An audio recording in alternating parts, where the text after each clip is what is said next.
Good evening everyone. शताब्दीर किचेने आपनादेर सबाइके स्वागत जानाई।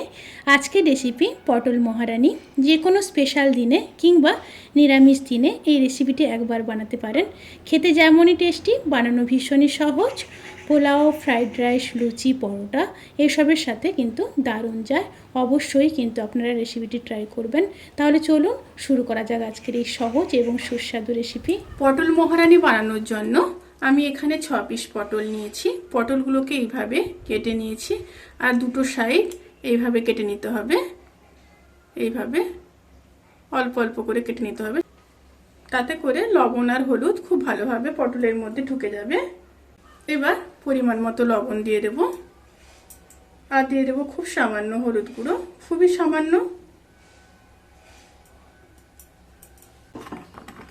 লবণ আর হলুদ দিয়ে পটলকে ভালোভাবে ম্যারিনেট করে 10 থেকে 15 মিনিট ম্যারিনেশনে রেখে দেব। পটলটা ম্যারিনেশনে থাক, সেই সময় একটা পেস্ট রেডি করে নেব। তার জন্য নিয়ে নিয়েছি একটা মিক্সিং বোল। মিক্সিং বোলের মধ্যে 7-8টা কাজু দিয়ে দিলাম আর দিয়ে দেব 5 পিস আমন্ড। কাজু আর আমন্ডকে একটু ব্লেন্ড করে নেব। কাজু আর আমন্ডকে ব্লেন্ড করে নিয়েছি। এরপর দিয়ে দেব টক দই। এখানে প্রায় 50 গ্রাম মতো টক দই আছে। আর দিয়ে দেব কিছুটা কাসুরি মেথি। দিয়ে আবারও খুব ভালোভাবে একটা স্মুথ পেস্ট রেডি করে নেব। এবার একটা ভাজা মশলা রেডি করে নেব। তার জন্য নিয়ে নিয়েছি 1 চামচ গোটা জিরে, 1 চামচ মৌরি আর 1 চামচ ধনে। শুকনো খোলায় ভেজে নিয়ে গুঁড়ো করে নেব।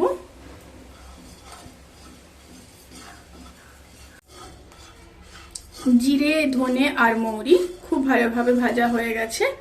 এবার ফ্রাইং প্যান থেকে তুলে নিয়ে ঠান্ডা করে গুঁড়ো করে নেব। এবার প্যানের মধ্যে কিছুটা সাদা তেল দিয়ে দেব।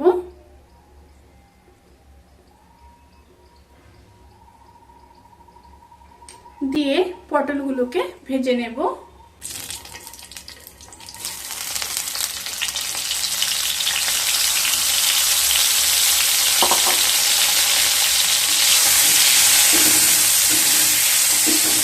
পটলগুলোকে ভেজে নিয়ে ফিরে আসছি। পটলগুলো ভাজা হয়ে গেছে। এবার পটলগুলোকে তুলে নেব।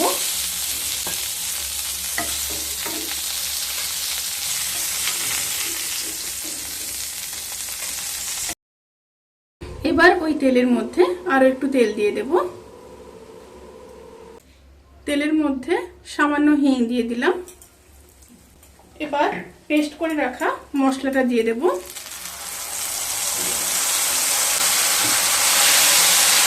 দিয়ে একটু মিশিয়ে নেব।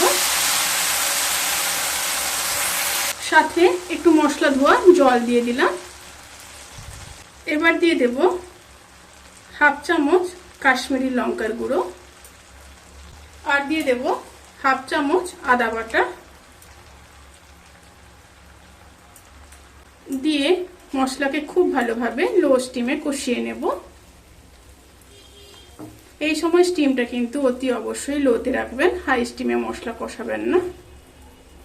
মশলাগুলোকে ভালোভাবে কষিয়ে নিয়ে তারপর ফিরে আসছি।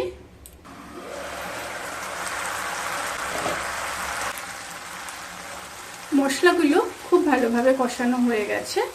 এবার ভেজে রাখা পটলগুলোকে দিয়ে দেব।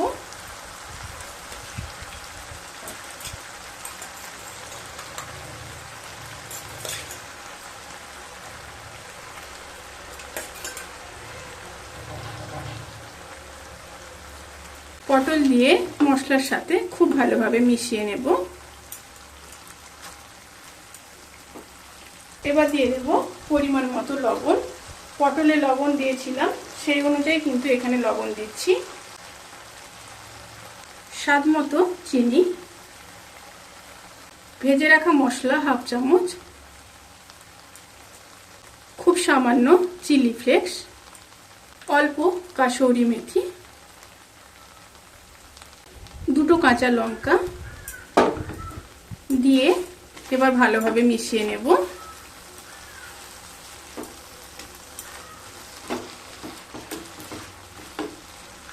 ভালোভাবে মিশিয়ে মিশিয়ে নিয়ে 1 থেকে 1.5 মিনিট আবারও কষিয়ে নেব।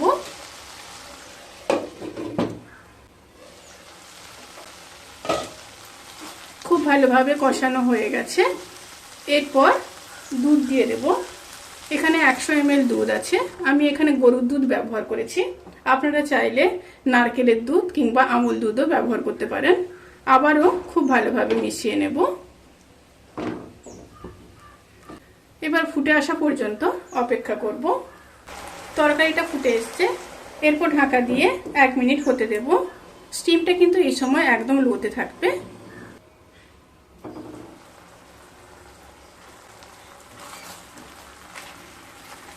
পটল মহারানি কিন্তু সার্ভ করার জন্য একদম রেডি। নামানোর আগে 1 চামচ ঘি দিয়ে দেব।